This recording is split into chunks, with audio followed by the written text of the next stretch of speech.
Just my luck, right? I post a pretty optimistic, generally pro-Xbox video about preservation and backward compatibility, only for the company to turn around and give itself a black eye in the press almost immediately afterward. That being said, I think the perception is far less forgiving than the reality should be, and that's what I'm here to talk about today. This is Little Akiba Games. I'm Patrick. Welcome back to the shop. Almost immediately after I posted my last video sharing my hopes for Xbox's new preservation department, maybe even less than a day, I'm honestly not sure, we were met with news of layoffs, closures, and restructuring affecting Microsoft's internal studios. Now, this is a bad thing no matter what corner of the industry it takes place in, but it's especially dubious coming from the Xbox corner, whose entire demeanor these last few years has been that of a company with plenty of room under its roof for its continually growing family of studios. In fact, one of the criticisms of the Activision Blizzard purchase was that it might stretch even mighty Microsoft a little bit far. So specifically, these changes include the closures of Tango Gameworks, Arkane Austin, and AlphaDog, as well as the reassignment of Roundhouse to Bethesda Online. That's not a great headline, but let's put it under a microscope because it's not the travesty that it's being treated as. It's easy to look at the closure of Tango Gameworks in particular as an unmitigated disaster because Ghostwire Tokyo and Hi-Fi Rush are still fresh in our minds. However, when you account for the departures of driving creative forces like Shinji Mikami and Ikumi Nakamura in recent years, the reasoning behind the closure becomes much more obvious, perhaps even necessary, as continuing to run the studio as a shell of its former self would likely have gone quite poorly. There are both possible and actual losses, as questions remain about the Switch release of Hi-Fi Rush, which has made it as far as ratings board certification, and we have learned of a Hi-Fi Rush 2 pitch that is now presumably dead on the vine. Obviously, I hope the Switch version of Hi-Fi Rush still sees the light of day because that's the version I would want to own, physically of course. But there are legitimate questions as to how Hi-Fi Rush 2 would have turned out without Mikami's involvement. Ultimately, the perceived loss is greater than the actual loss due to the profile of the studio compared to its final state. Arkane Austin is unfortunate. There's obvious talent being lost here, and they're obviously being evaluated based on the failure of a game that they were very publicly never all that invested in to begin with in Redfall. But the AAA side of the game industry is a very what have you done for me lately kind of place, and their recent track record made them an easy target for cost-cutting measures. At the same time, AlphaDog I don't really have much to say about in general. They were clearly a very specialized studio in a field that Microsoft never fully embraced, and once they decided implicitly or explicitly not to pursue the mobile gaming market, there really wasn't much for AlphaDog to do. Roundhouse, meanwhile, will be just fine in their new life as an arm of Bethesda Online. These were simple housekeeping moves by Microsoft, phasing out studios that either did not factor into their future plans or would have been difficult or even impossible to keep running in their current states. When you really take the time to examine the closures and reassignments, they are all perfectly understandable and even justifiable on paper. It's not like they closed Playground, Ninja Theory, or the Coalition. However, they're still terrible optics for a parent company that has been absolutely acquisition hungry in recent years, and just dropped an ungodly $68.7 billion on Activision Blizzard.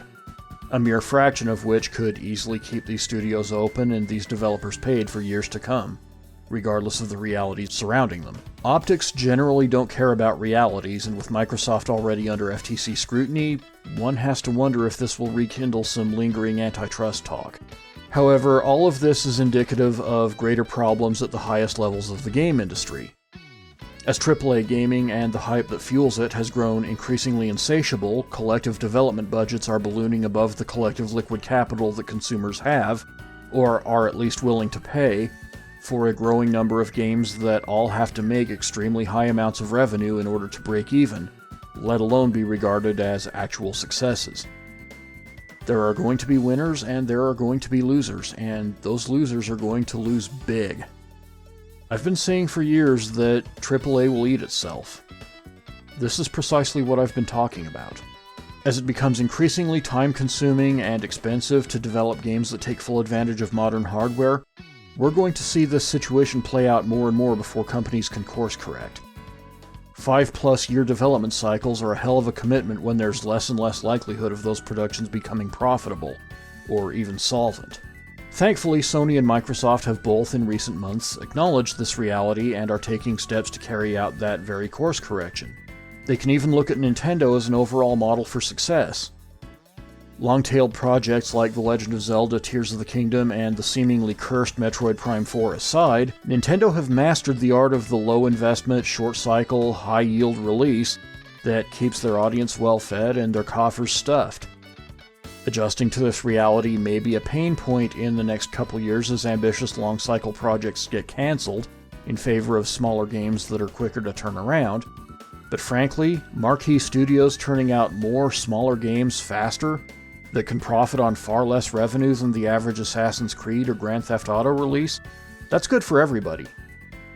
Well, everybody except the casual mass market that can't even perceive games that don't take 5 years and 9 figures to produce, but that audience has been bled dry at this point already. That's why we're in this mess.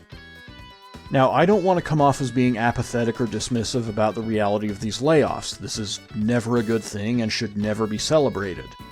However, in this case, we are long past the point where it could have been avoided. When a massive correction like this has to take place, there's going to be damage, and we're watching that play out in real time. I am mad about this. Extremely mad. I'm mad at the big corporations at the top for letting it get to this point, for assuming that infinite growth was even possible and for pushing for it, rather than engaging with reality and using the good times to prepare for the bad. Let me be clear on this issue. These are talented people that have been let go. I hope all internal reassignment options were thoroughly explored long before it got to this point. I hope they all land on their feet. I also hope that the entire industry engages with reality and understands that the distribution of talent in the game industry and the utilization thereof has to change drastically. Friends, I hate to say it, but this is going to get worse before it gets better. By no means is the industry at a talent saturation point, not even close. There's just too much of the talent it does have being hoarded by a small handful of companies and put to work on high-risk, long turnaround projects that are slowly strangling the life out of the biggest developers in the industry. Therefore, mainstream perceptions of the industry as a whole. Make no mistake, it's the smaller publishers and developers that are going to be just fine through all this. The Falcoms, the Supergiants, the Konamis, even some arms of Square Enix like Studio Asano, because they've been doing it right all along. After all, it's not really a crash like some people would have you believe. It's a long overdue correction, and there are a lot of companies that are right where they should be right now. That's all for now. If you like this video, then please be sure to like, comment, share, and especially subscribe if you haven't already. And join that push to 1,000 subscribers by the end of 2024 to let YouTube know there's a good community coming together over here and keep the momentum going. Click the notification bell to know right away when the next video goes up. This has been Little Akiba Games, and I look forward to seeing you back here soon.